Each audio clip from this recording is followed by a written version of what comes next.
Welcome back to the Case for with Chris Cox, the pretend procedural that is set not in the court of last resort, but rather the court of the Disney World Resort.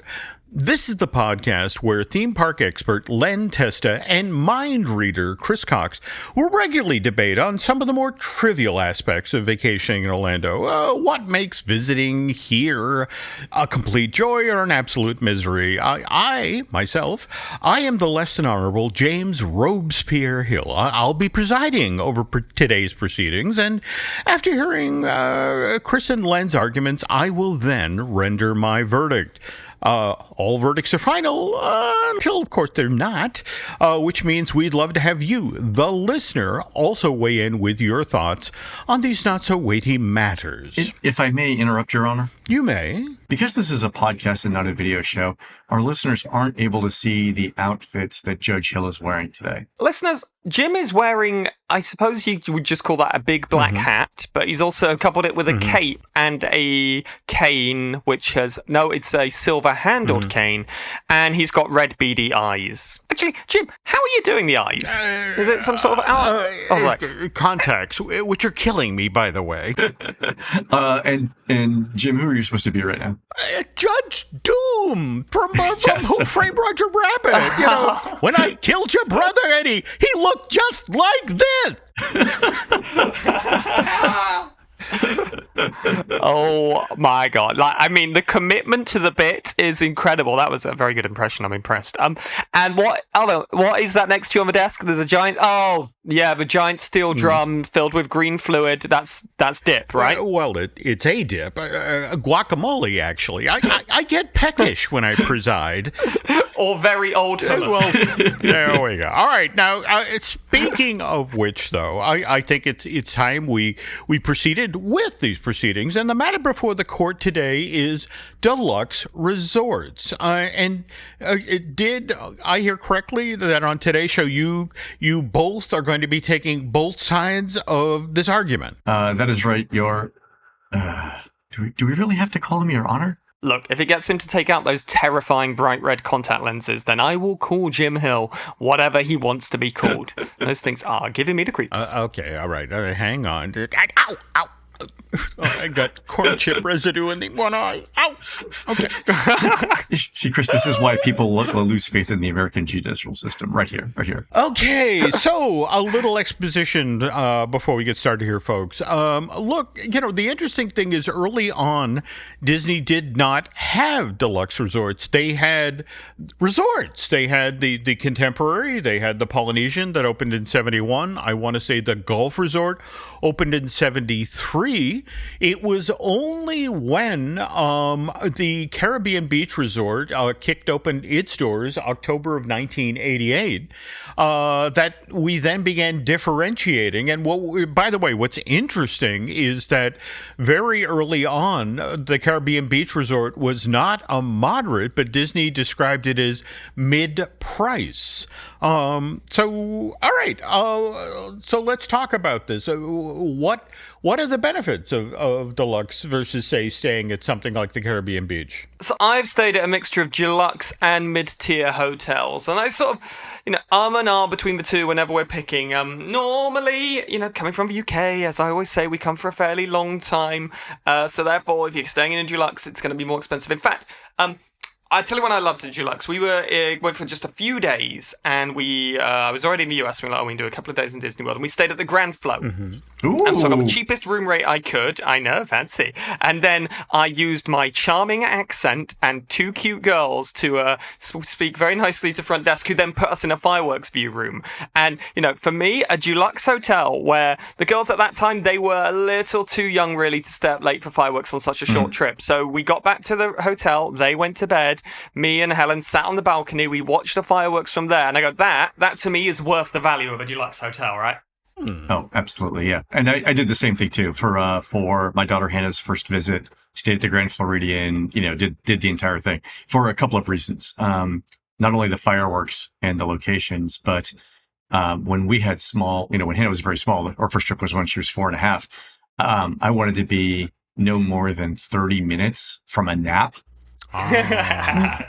Mostly for me, but a little bit from Hannah too. Did I ever tell you guys this story about how I figured out the 30-minute thing? No, tell me. No. So before Hannah's first trip, I used the unofficial guide research team in the parks to answer the question of when we should take our mid-afternoon nap break. And the way that we did it was we walked around the park. Everyone had a notepad and obviously a watch. And we started recording in half-hour increments how many screaming children we heard as we were walking around the park. And in the morning, the park opens at 8, everyone's in a great mood. They're all full of adrenaline. Everyone's had their breakfast. Everyone's had at least a little bit of rest from the night before. No kids screaming. But, by 10 or 11 o'clock, it started to get a little bit hotter. Started to hear a few more complaints. By 11:30, you could walk around and you could see the occasional kid starting to have a meltdown. By 12:30, you couldn't walk anywhere in the park without hearing a screaming child. So I'm like, okay, if 12:30 is when everyone is crying, we're leaving by noon, right? To get everything done. So yeah, I used the research team for a day to figure that out. Yeah. Wow. That is fantastic. No. I will say the expense though of being in a deluxe is something that you would offset with the travel time. Like if you're taking a bus, let's say to a deluxe like Animal Kingdom Lodge, you might as well be staying at a moderate or somewhere else because the travel time there is going to be the same, right? So the travel time to the most remote deluxes is the same as the travel time to the most remote moderates. So if you're not staying at a park-centric deluxe, you kind of lose a lot of that advantage there. I always think the travel time is sort of a bit of a wash. Having sort of picked between, we loved staying at Port Orleans French Quarters, sort of our go-to moderate resort. It's small, it's compact, it's in a good location. We like the beignets, we're a big fan of it. And really, last time we were there, we stayed at, did a week at Animal Kingdom Lodge and a week at Wilderness Lodge, because if it's got a lodge in the title, I'm interested. Sure. And one of my big pros and cons of looking at where we were going to stay was about travel time. And really, though, like staying at a moderate or staying at a deluxe, at Wilderness Lodge, we were closer to get to Magic Kingdom, same as that time we got to stay at Grand Flo. But at Animal Kingdom Lodge, we were close to Animal Kingdom. But then really the difference over the week or so you're there, I think it all evens out no matter where you're staying.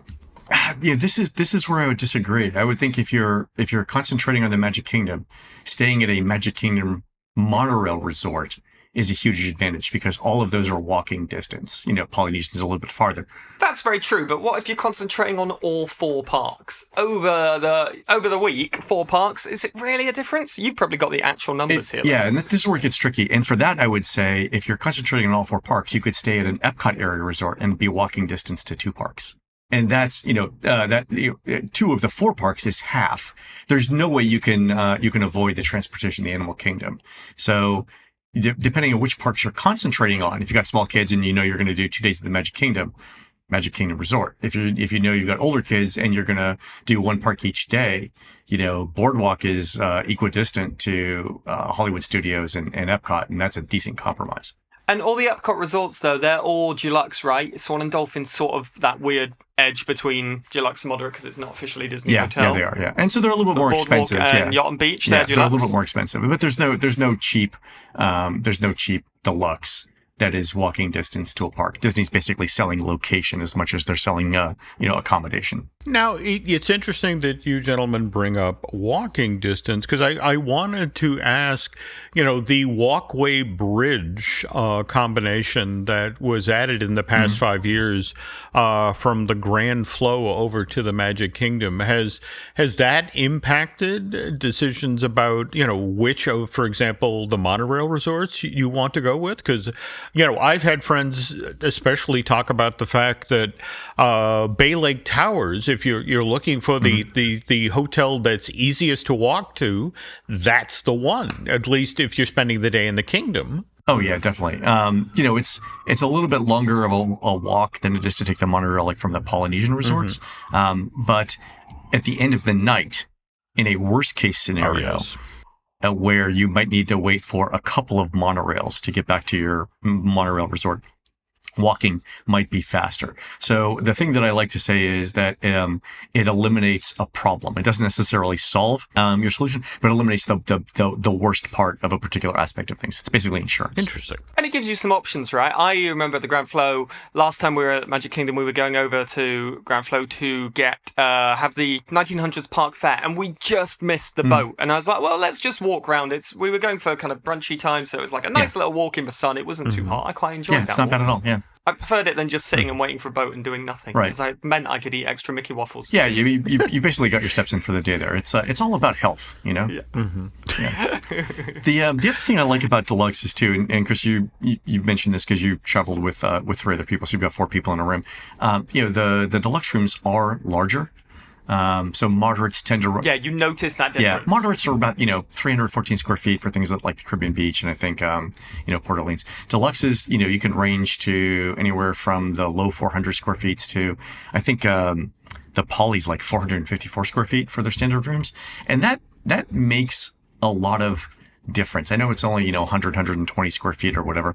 But that feels different. It's like having one little extra room in your resort, and when you're with 4 people especially, it makes a difference. Yeah, I think it always just makes you feel like not everyone's on top of you. Right. Particularly when you're rushing around in the morning all to get ready at the same time, because it turns out you're all leaving at the same time. That little bit of extra space means there is a bit more flexibility in getting ready and leaving your room happy rather than stressed. And that's a great point too, because if you think about how the bathrooms are set up at moderates and values versus deluxes have a couple of advantages here for families who are getting ready in the mornings. Number one, deluxes tend to have larger sink spaces. So you'll have 2 sinks instead of 1. You'll have more counter space. You'll have more storage in the bathroom.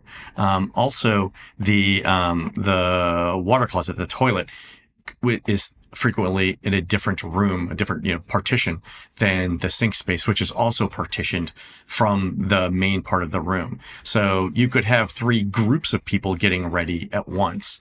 If you're trying to get out the door for rope drop, that is a bigger advantage than at the moderates or the values. If I might interject here, it's interesting you bring that up, because when Universal had Cabana Bay, and that, by the way, that was their first moderate resort, they literally cribbed that design from Disney and put that in the Cabana Bay rooms with the notion that, when you're sleeping 6 people in a room at a moderate, the notion of you're trying to get the family out the door to get to the parks as early as possible, they took that 3-zoned idea that you just mentioned, Len, the toilet being separated, sink, shower, and a bed, and made it possible that 3 people at a time could be getting ready to get out the door. I know that you talked to somebody at Universal about that, because that's the 3-zone terminology is the exact wording they use on those hotel designs internally too. So that's funny. Yeah, I heard you talking about that, Jim, on the Epic Universal podcast you do with Eric Hersey. You did a really good deep dive into Cabana Bay. People, you should go and have a listen. It's available where you get this podcast. Thanks for the plug. Okay. I think Cabana Bay is my favorite value resort in all of Orlando. I actually stay there when I have things at the Orange County Convention Center and I don't want to drive back and forth to Celebration. I'll actually just stay at Cabana Bay because I like it that much. It's really well themed, isn't it? Okay. Yeah. But it has the most painful furniture in all of Florida. I'm just saying.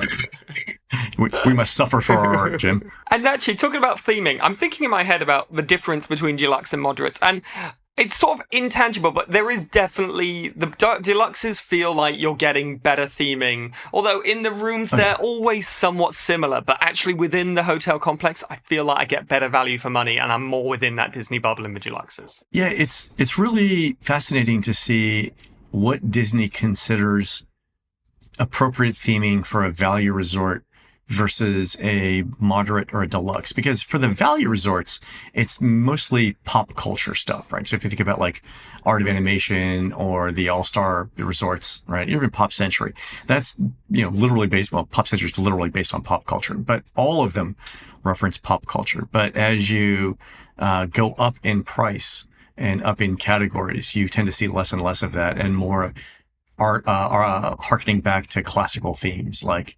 turn of the 20th century Florida, beach resorts, things like that, Wilderness Lodge. There's more of a sense of place to it. Right. Yeah, exactly. Now, the other thing is, in the deluxe resorts, an upside a lot of people think is you're going to see the characters all the time, which you do. But also, I've seen the characters when I've been at Port Orleans. They've come around. I saw Captain Hook and Smee by the pool one time. Those are what we call B-list celebrities, Chris. If you want to see the A-list characters, the Fab Five, or, frankly, if you want to do a character meals only happen at deluxe resorts. Yeah, but there's nothing to stop you going from your moderate resort to a deluxe resort then. Yeah, except the fact that you've got to catch a bus or take an Uber to some intermediate point to get there, unless you happen to be walking to, if you're going to the Magic Kingdom and you're walking to a Magic Kingdom resort for your breakfast, sure. But the transportation time's a hassle. There's no direct route, so you've got to pay for an Uber, right? The transportation there's a bit of a hassle. Look, I think maybe, is it fair to say, if we all had the option, we would stay at a deluxe, but really that often comes down to the price difference, right? Yeah. I mean, then the pricing is super expensive. If you look at the least expensive deluxe resorts, right now that tends to be the Wilderness Lodge. A resort view room, so their lowest or the cheapest category of room there, starts at around $575 a night for the remainder of 2025. Caribbean Beach, which is the least expensive moderate, mostly, is around $360 a night or $210 a night cheaper. And I mean, not for nothing, $210 a day is a couple of park tickets over the course of a multi-day stay. So, is it I stay at a deluxe resort and buy my own tickets, or do I stay at a moderate and essentially count my tickets as being included in the price of the hotel? That's an argument to me for a moderate resort, right? I would say so. If forgive me if this muddies the water, but Chris was mentioning the Cabana Bay story that we just did over at the Epic Universal podcast, and I noted while I was researching that while Universal has 3 classes of hotel: their signature collection, right, their value inn and suites, and I want to say the mid range is called premium. I was surprised to go over to Disney and find out they now have 4 categories: the value, moderate, deluxe, and now they actually have broken out deluxe villas. Yeah, DVC. DVC. You can point that. And really, if we're being honest, right?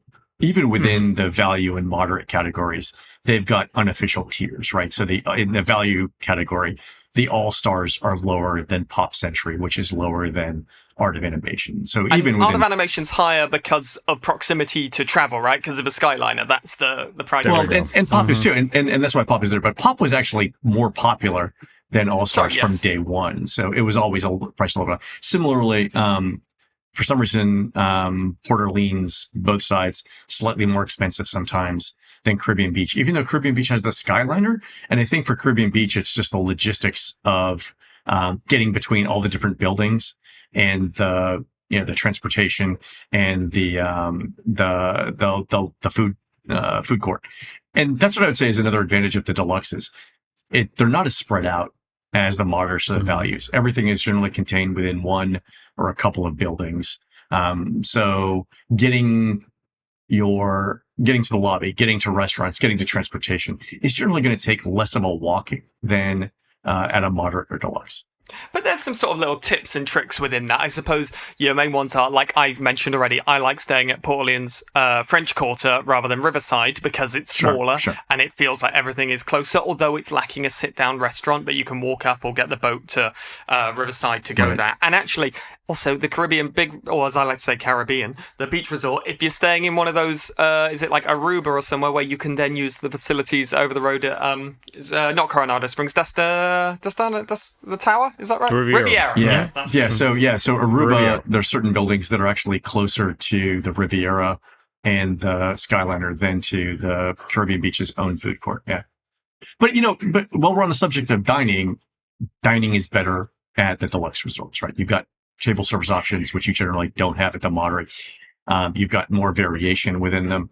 And I mean, not to be blunt, but the food is better at the deluxes. There are definitely more options. I actually can give you some real life examples because when we went to Disney World this year, rather than staying at a moderate, which is normally our go-to when we're going for 2 weeks and we would French Quarter it, I looked at the pricing and went, okay, We did a week at Animal Kingdom Lodge where we got the dining plan included for free. So actually, that includes a table service meal when you're staying in a deluxe hotel, rather than if you're staying in a moderate hotel and the dining plan doesn't include a table service. It's just quick services. So instantly, I'm like, well, there's a saving off the actual rate we're paying. And then for the second week, we went from Animal Kingdom Lodge to Wilderness Lodge, and we rented DVC points. Because we wanted to stay, and therefore, because we wanted to stay in a deluxe, we always wanted to stay at Wilderness Lodge. And actually, price-wise, it wasn't much difference to a moderate at that point, although we didn't get the dining plan included because we missed that deal. And let me pause here by saying, Chris is summarizing his last trip, but what he's not saying is that he and I had multiple Zoom calls where Chris had like 7 different spreadsheets planning out contingency options and alternative things to consider here. And I do this for a living. And at the end of it, I was like, I will give you money just to not have to make a decision here. I will pay for part of your trip. Just make a decision and go on. Yeah. So and in many ways, right. But this is the thing that you struggled with. This very question that we're talking about today is the thing that you struggled with for a couple of weeks, right, Chris? Yeah. And thank you very much for helping me. And you're right. Like the magician in me, the magician brain, okay, means that anytime I'm doing a trick, I have maybe 7 or 8 variables of what's going to happen when this trick goes wrong and what am I going to do? And unfortunately, I turn that into my Disney planning. And everything becomes massively overthought. Oh, well, what if the pathway's closed and I can't take the pathway? It's going to be 5 minutes more. But that's the kind of the joy and the struggle of planning a Disney trip is you're constantly invested in it, but there are so many variables and so many options. I remember when you picked Animal Kingdom Lodge, one of the things that you were interested in there was, obviously there's a distance and a transportation cost, right? But the animals for your daughters, was a thing. Did that actually pan out for you? Yeah, you know what? We booked Resort View, and then I managed to, again, using the accent and 2 cute kids, get us put in very nicely to a partial Savanna view, which I don't know what was partial about it. I could see all the animals. It was lovely. But I will say every morning was beautiful. It was like I'd woken up in the Lion King, but with better air conditioning, and I could see the animals outside my window for all of 5 seconds until we rushed out the room to get the bus. So it didn't really make much of a difference. You could have watched the video on Resort TV and had the same thing. Yeah, I get the gist. Did you end up eating at any of the resorts at the Animal Kingdom, or did you end up having all of your meals outside of the resort? We did. You know what? Part of the fact that we had the dining plan included meant we stayed specifically at the Animal Kingdom Lodge to enjoy. Is it Boma? We went to Jico. Is that how I say it? Yeah. I never fully know. Jico, where we had and then what's the other one there that we didn't go to? Boma, Sanaa. Jico, Sanaa. We didn't go. No, we went to. Hold on. Oh, Len, look at my spreadsheet for me. Where did I go? I went to the one at Kidani Village. Hold on. I think I have your schedule for that day. Hold on. Yeah, check that schedule. We went to the Indian one, excellent. We went to the buffet one, excellent. And we didn't go to the fancier one because kids and 2 dining credits. So this brings up another point too about dining. If food is a major component of your Walt Disney World vacation, there are 2 resorts whose restaurants are significantly higher rated than others, and that's the Grand Floridian and Animal Kingdom Lodge, right? So we just talked about Animal Kingdom Lodge. The Grand Floridian has Victoria and Albert's, it has Citrico's, it has the Grand Floridian Cafe, all sit downs, all very, very good. So again, for the people who are on the dining plan and using the sit down meals, or if food is an integral part of your vacation, those 2 resorts are your best choices by far, right? If those are in your budget, that would be enough for me to say, go ahead and stay at one of those 2 resorts. So yeah, food is better at the deluxe resorts. It's interesting, though, that you mentioned the Grand Floridian because, I mean, again, this one opened, this was the first deluxe to be added when Michael Eisner, joined the company, and, built on the site of what was originally supposed to be the Asian hotel. But I honestly have been fascinated over the past decade to watch how the flow has gone through sort of a slow motion transformation. I mean, remember when you'd go into the flow at night and they'd have the full orchestra up on the second or third floor playing in that spectacular lobby, and that's gone away. And and at the same time, when this resort first opened up, it was a celebration of the grand beachside resorts that were built, in Florida back turn of the century. And since then, if you think about what is it, the Alice themed water play area outside, the Beauty and the Beast themed bar, coupled with is it Citrico's that has the Mary Poppins menu items? Yeah. I mean, it's just we've seen this hotel slowly change. Actually, I'm fine with the Alice themed water play area. I think that's exceptionally well done. It's a good splash pad. My kids love that one. Yeah. Okay. Fits in the theme overall. Like, I have absolutely no problems with that. I think that was good Imagineering. And beyond that, Jim, I mean, to your point, what we see over time at the Grand Floridian in particular is a cost-cutting / play to the lowest common denominator thing that, for me, ruins the experience of that specific resort. Like, I think the getting rid of the orchestra, adding in the Enchanted Rose bar, and God help me, putting that new bar in the lobby of the Grand Floridian, it really just ruins the entire experience for me, right? They're cheapening the experience to try and get alcohol revenue out of it. Drives me insane, and I wish they wouldn't do it. Fortunately, they haven't done it as much at the other resorts, but yeah, for me, that's really a downside for the Grand Floridian. And it started off well, but Disney's constantly tinkering with trying to increase revenue in lobby spaces is ruining the experience. It's actually just hard to spend time in the lobby. And for me, when I'm at a deluxe resort, Chris, tell me if I'm wrong here, like, I will plan a resort day if I'm at a nice resort where I will just stay there because it's nice to be in those resorts. Yeah. 100%. And that is equally playing into both sides of this argument. Like, they are great places to spend timing. There are more activities there to do. There are more things to see. But equally, you're spending all your time and money to go to Disney World, and you're kind of, then if you're not spending the time in the hotel that you're spending all the money for, you feel, I should be spending time in the hotel, or I should be spending time in the parks. It's sort of a catch-22 right there. It's interesting that you mentioned, spending times in the parks versus the resort. One of the questions that we looked at when we were doing research for the official guide was this notion that a hotel room is just a place to sleep. And so the way that we investigated that question was this. We asked people where they normally stay, what kind of hotel they stay at when they're not visiting Walt Disney World. Like, do you go for value hotels like Motel 6? Do you stay at a mid-price place like a Hyatt? Or do you stay at a high-end place, like a Four Seasons? And then we said, for the hotel that you stayed at Walt Disney World, how were you satisfied with that? So you end up with basically a matrix, right? Where, the rows are the hotels that you stay at outside of Walt Disney World, and then the columns are your satisfaction with your particular type of Walt Disney World hotel. And the interesting thing that we found was, no matter what kind of hotel you stay at outside of Walt Disney World, whether it's value, moderate, or deluxe, you were happier if you spent the money to stay at a deluxe or DVC resort, even taking that extra expense into account. Like, even if you asked people, for the money you spent, how satisfied were you? Everyone was happier at a deluxe resort. So that's one of those situations where spending more money actually does result in a better outcome, not only for you, the guest, but for Disney, for revenue, for everyone involved. Spending more money solves that problem. It makes your Disney holiday more Disney at all times, really, doesn't it?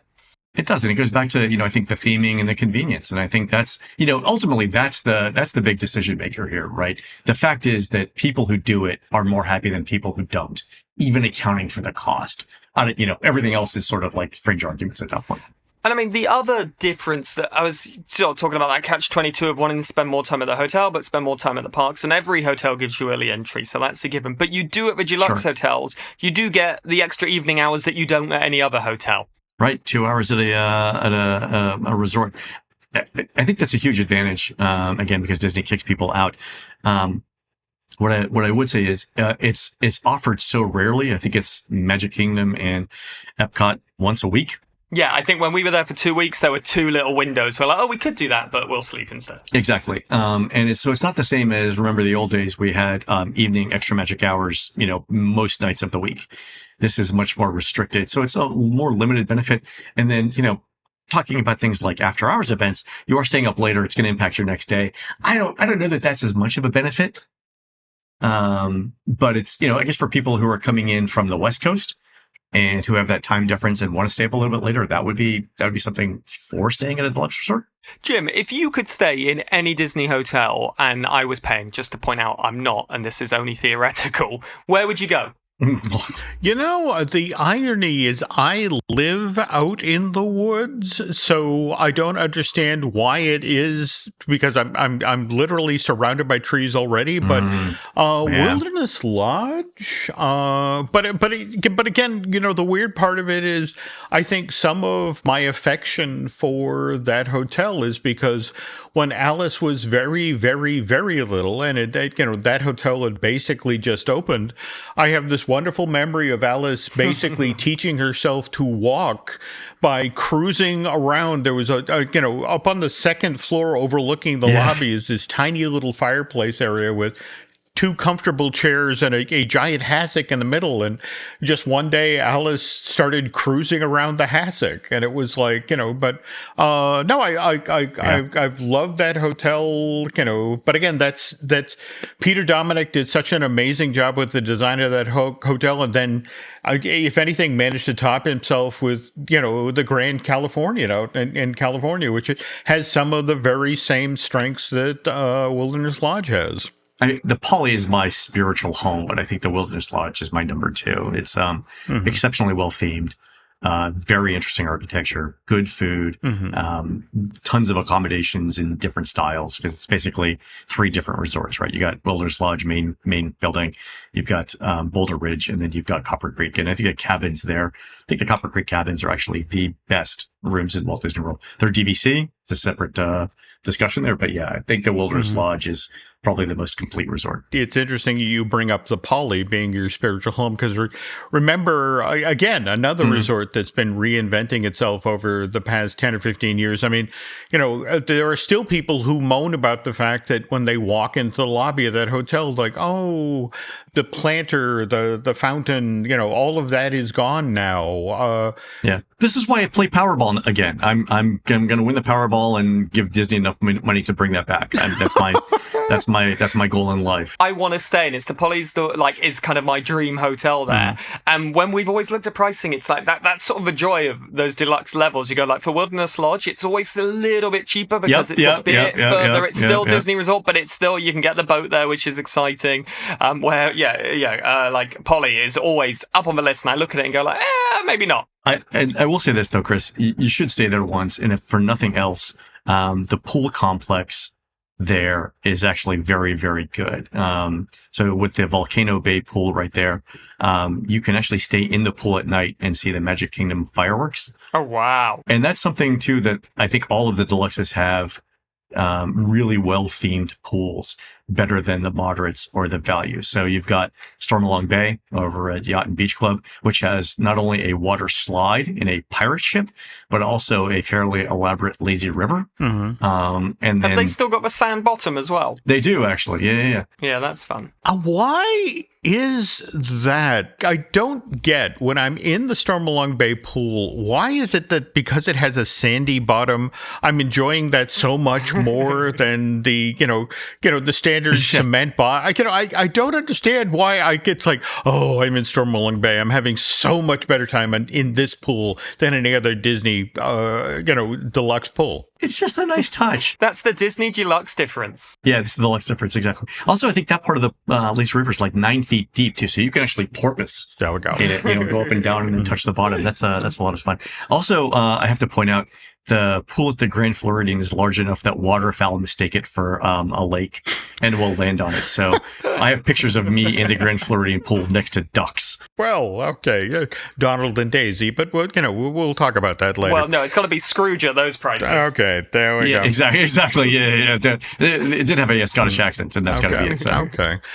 Well, gentlemen, you have put some excellent arguments on the table here. I'm going to step away to my chambers for a moment and consider these, and then I will render my verdict.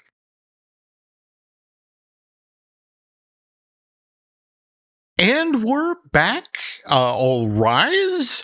Well, look, gentlemen, after due consideration as to whether it's actually worth it to stay at a deluxe resort at Walt Disney World, I think you have done, whether it's Len's argument about, 30 minutes away from a nap. And to be honest, that's how I spend most of my adult life these days. I think you have done an excellent job of, selling the notion of this is something folks should try, but also be aware that, this is the modern Disney company. And, whether we were just talking about the new birdcage bar project that's going into the lobby of the Grand Flo, just the notion of, these spaces that, we love and enjoy because they tell the grand story are changing. And to be honest, how do we get them to stop doing that, Len? Is that the only way Disney responds to anything these days is if, things are making less money. Yeah, it's money. Yeah. And this is what I would say. I wouldn't say, I don't think it's fair to say that all of the deluxes are better than all of the moderates. And I think the thing that we've illustrated here, with Chris's help, is that the right deluxe is better than the average moderate. So if you know what to pick, that's the way to do it. Yeah. So spending your money wisely, whether it's Disney or anything else, is the way to go here. Okay. And Chris? Yes, I agree. No, I think it really is. I think having done deluxes and moderates, and when looking ahead to our next trip, I wonder, where am I going to go? And it always comes down to, I think I would love to go in a deluxe. I want to stay at the Poly at some point. That there's something intangibly more special about them, but the price is a big difference, and you have to kind of weigh up those pros and cons. And I think Len made an excellent point about the food quality and the things you're doing. I think who your group are, all of those things. I don't think there's ever going to be a right answer for me. All right. Well, with that, then, another session in these hallowed halls. The court of the Walt Disney World Resort has now come to a close, and my thanks to our two would-be barristers, theme park expert Len Testa and master illusionist Chris Cox, for arguing the pros and cons of staying at a deluxe resort. Just a reminder, though, folks, a full verdict won't be rendered until you, the listener, officially weigh in. In fact, we'll be airing an episode of the Case for where Len, Chris, and I share some of your thoughts on the topics we have discussed previously on this podcast. If you've got any comments you'd like to pass along, well, I can be reached here in my chambers if you send a note to jim@jimhillmedia.com. Likewise, we're always monitoring social media, so if you want to send along a message there, your opinion could be featured in an upcoming episode of this podcast. But until then, the Case for with Chris Cox is now closed. Thanks again for listening, and this court will be back in session soon.